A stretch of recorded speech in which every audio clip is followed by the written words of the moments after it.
So talk about the origins of this series. Where the idea came from? Yeah, the whole process. So, because last it's kind of an offbeat idea. Bruno Heller had spoken to DC about this idea.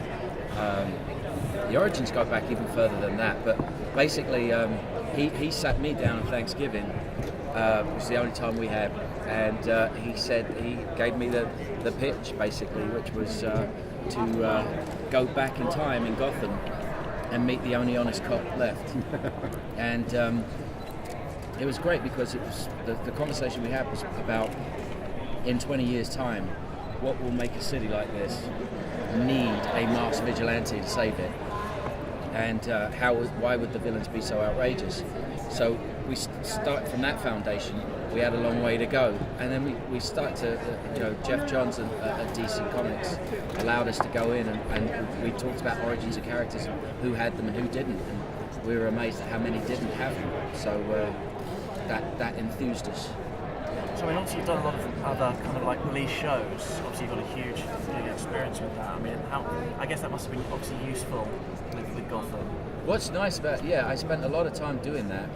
And then in Gotham you get to throw it all out again because let's move the body, let's do that, let's smoke around the body, let's spill my coffee on the dead guy's face. It's going back in time, and it's a New York City without gentrification. It's a New York City without Giuliani or Bloomberg. So it's a city that's spiraling out of control. So the procedural thing goes out the window. And which was your favorite villain to work out the details of? Well, I got to say, I prefer the villains that are upcoming. We still have many to go. And I got to say, I'll say Bruno's a villain that he created from scratch. Fish Mooney. I thought that was a beautiful, elegant thing, and Jada took it up a notch and made what was written even better. Now that we've introduced the Vigilante Balloon Man, is this kind of speculation that there could be more vigilantes coming within the series of Gotham? Yeah, I think a city that can't trust its mayor or police department, or can't trust your neighbour, there's always going to be somebody attempting to do that. And as the show progresses, the way we get to see David, Bruce Wayne, the way he navigates through it too is very interesting. Right.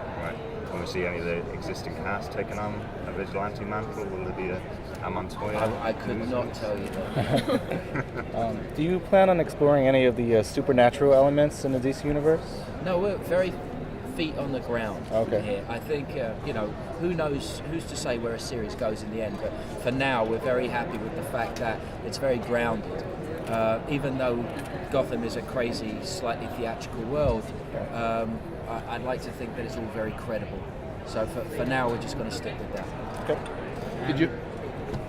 Given that a number of the DC shows now on TV all involve police forces or have police forces, what are the potentials or possibilities that there could be crossovers between different DC properties?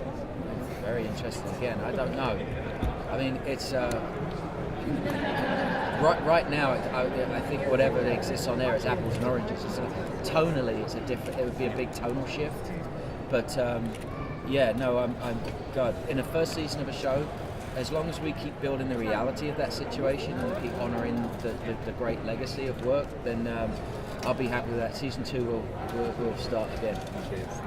There's, besides the obvious city models with like a Chicago or whatever, do you have any other city models or stories of cities that had such a decadent scenario that enhance or in any way insinuate themselves into your thinking? Well, what we talked about actually, two things. When I talked to Bruno about the tone of the whole thing, because he knew he needed a partner in doing the show because it was quite an undertaking.